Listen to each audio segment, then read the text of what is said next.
Hey guys, this is Scott Horn with the Owner Finance Network. We're going to take a minute in this video. We're going to talk about seller financing, owner financing, however you want to word that, versus executory contracts and contract for deeds. So hopefully you'll like this. If you do, take a minute and like the video. Don't forget to make any comments below. We'll do our very best to answer those questions for you. And don't forget to visit our YouTube channel and subscribe as well. So let's just get right into this a minute because this is something I think investors really need to understand and know well. So first off, what is a contract for deed or an executory contract? And you know, a rose is a rose is a rose by any other name, right? So here in Texas, we call them contract for deeds. You go to Arizona, they're kind of called agreements for sale. Other states, land contracts. We kind of call that same thing, only different. And I'm sure there could be some little variations state by state. So you need to check your property code as to how to navigate those things, appropriately. But very simply, an executory contract, which is what all of these are, is kind of like a contract for sale because it says if you do this, I'll do that for you in the future. For instance, you sign a contract, put up earnest money, you're agreeing to buy the property in the future. With a contract for deed, it says, hey, you make 100 payments of $1,000 each, I'll give you the deed to the property. That's pretty much what an executory contract is. The question comes down, when do you use them? When's the best time to use them? And that's really where you need to navigate this a little bit. Now, unfortunately, here in Texas, where I'm located, they try to make it extremely difficult because of a few bad apple investors who really ruined a great tool for everybody else, unfortunately. In other states, this can be a very viable tool that the investor can utilize to buy or sell with. Now, why should you use or consider using a contract for deed versus a mortgage? So let's just kind of break this up a little bit and talk about the acquisition side versus maybe a sales side. So a lot of investors, when you're out buying homes, it's hard to talk a seller into selling you their house, either subject to the existing debt or maybe with a wraparound mortgage. They just don't feel comfortable in transferring that title. Now, guys, in that same light, I want y'all to think about this a minute. For instance, here in Texas, if an investor buys a home from a seller with a wraparound mortgage or a subject to transaction where you give the seller back a deed of trust, either way, that seller can, in as little as 21 days, foreclose and take that house back. They can move really quick. Now, in other states, it may take a lot longer, 6 months, a year, everything else in between, who knows? So you need to understand what the foreclosure rules are because it does help you navigate that conversation with the seller when you're talking about buying the home and what mechanism you can buy it under. Some investors get a little nervous that if they buy a house subject to and there's actually a recorded deed on the property, the lender can call the loan due. I get it. But even if the seller provides a contract for deed, executory contract to the investor buyer out there, they can still call that loan due because when you read the due on sale clause, it talks about the conveyance through an executory contract in many, many, many cases. So you don't really win anything in that regard. The thought process I like to get across to the investor marketplace is when you're going to buy a home from the seller, unless you've got a sophisticated seller who's not in trouble, no issues, nothing negative out there, I always like to recommend and suggest try to get control of that property as best you can. And you do that vis-a-vis, a mortgage, a deed into your name in that format, not through a lease option or an executory contract. The reason for that is you want to get the seller out of the picture just because things can happen. And guys, in real life, things do happen all the time. Oh my gosh. So as you look at this, control the deal, get the seller out of the picture because, as I said, bad things happen to good people all the time. Judgment liens could show up, IRS liens, this, that, who knows what it could be. They could pass away and heirs come out of the woodwork, and all of a sudden everybody's hand is out there. So when I'm trying to buy a home, my first goal is to control that property 100%, subject to transaction, a wraparound mortgage in some format back to me again where I own it, a direct seller finance. But can I keep the contract for deed in my back pocket? I can. And based on who the seller is, the situation, things that I see from a positive or negative perspective online against that seller, I might be willing to do that contract for deed for a short time frame based on what my back end goal is of that property. So when considering buying the home, again, try to control the deal with the mortgage, get the deed in your name, use the contract for deed, keep it in your back pocket as you need it. And guys, I'm not going to take time here to talk about these things. They call them performance deeds. Here in Texas, we have statutes that may really limit the possibility of working with that. Other states, you need to make sure you find out if you can use it or not use it.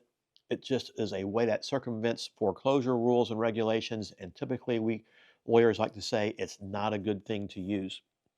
But control the deal. It's an easy transaction if you wind up using a contract for you to buy the property. Easy recordation for some control. You want to get insurance in your name and get a deal established between you and the seller, good understanding, and use a good document.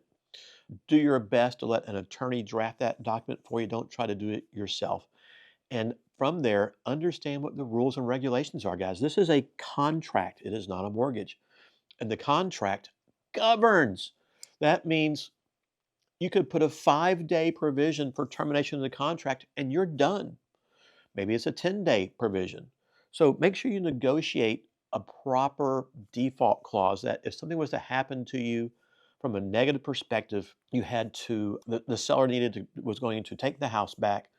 Give yourself enough time that you can hopefully cure the deal through proper mechanisms, get more money to get the seller brought current, whatever that might be, to protect yourself. But just remember, mortgage, usually the state's property codes control, contract for deeds, land contracts, executory contracts, oftentimes, contract law governs. Now, there may be some statutes for other states out there, but when it's an investor deal, it's, usually the Wild West in that regard. So let's take a flip side of that and talk about selling a home using an executory contract.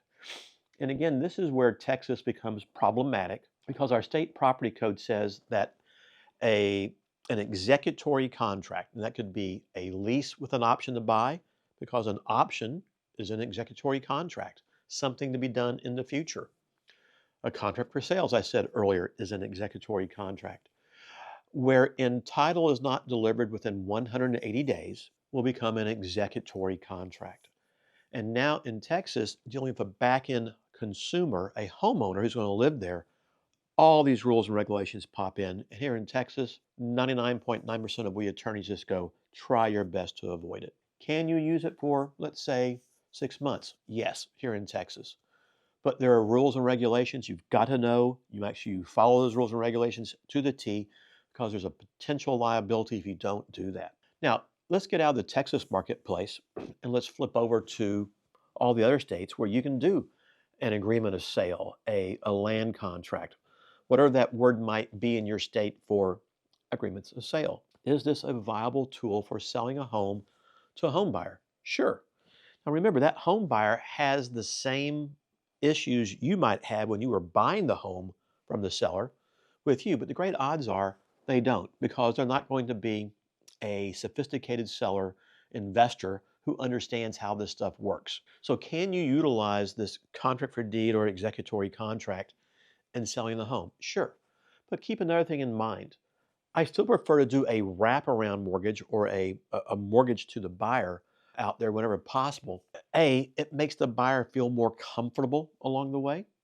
A lease option may not be as much, but if you think about this for a minute, if you have a lease option where you may only be able to get $2,000 down payment or option fee or a $5,000 option fee, can you get a little bit more using the contract for deed or executory contract? You might, because it does give them a little bit more ownership interest. And we'll talk about what that ownership interest is here in a moment. But when you actually sell somebody a home and they get the deed ownership and they own it, that does allow us as the investor to capitalize usually on a much larger down payment, which is greatly beneficial for our transaction. So again, for those reasons, I'm much more in favor of doing that wraparound transaction to the buyer, following all the rules and regulations that we had to do with the SAFE Act and Dodd-Frank and RESPA, et cetera, and your property codes. That's okay. It's not hard to do. But at the same token, if you're looking for maybe a quicker way to terminate a scenario because the foreclosure laws might be onerous in your state, a contract for deed is an option, you know, based on all those kind of parameters out there. Now, another reason why I prefer the mortgage over the contract for deed is marketability. If you needed an exit strategy, having bought a home and then sold it with a wraparound mortgage, that mortgage, the note and deed of trust, is commercial paper and it can be sold into what we call the secondary marketplace. People buy mortgages all the time, but they're buying a mortgage. They're not buying a contract. And if someone's going to buy your contract between you and that buyer, it's going to be usually for a lot less money, I think. And if I was the investor trying to buy that contract for deed, what are you really buying? A performance by this buyer? That's about it? No, I'd want to come to you and actually get the deed to the property and then buy that contract for deed where I can control the transaction better. But still, it's not going to carry as much weight as that mortgage would. So I would just make some suggestion, guys, as you are thinking through this based on the state where you are. Texas, again, using a contract for deed for a homeowner, very problematic. We recommend you don't do it. Flip over to the acquisition side. I like to control the transaction because, again, if I bought the house with a contract for deed, I can't sell it with a mortgage. The only thing I can do is sell it with another contract for deed or a lease or an option. And again, in Texas, that's a problem too. In other states, I still prefer to buy the house with a mortgage subject to wraparound versus the contract for deed for control purposes. But could I do it with limited issues? Yes, again, make sure you structure that transaction properly and to your benefit. As we flip over to sell it to a consumer, we said earlier, Texas, don't even try it. Other states, very viable tool, and it's all about your potential termination of that contract in the event the buyer doesn't pay, getting that property back quicker versus a foreclosure that could take a longer time frame.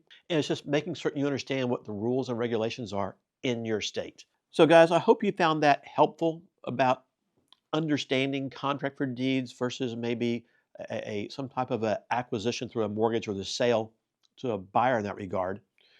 You need to take the time, talk to a local real estate attorney who's knowledgeable in this area. Make sure you understand what your state's property code says about this because you don't want to stub your toe on those kind of things. So go out, buy more houses, understand what your tools and options are. We'll look forward to seeing you guys next time. So guys, if you found this helpful, again, take a minute and like the video, please.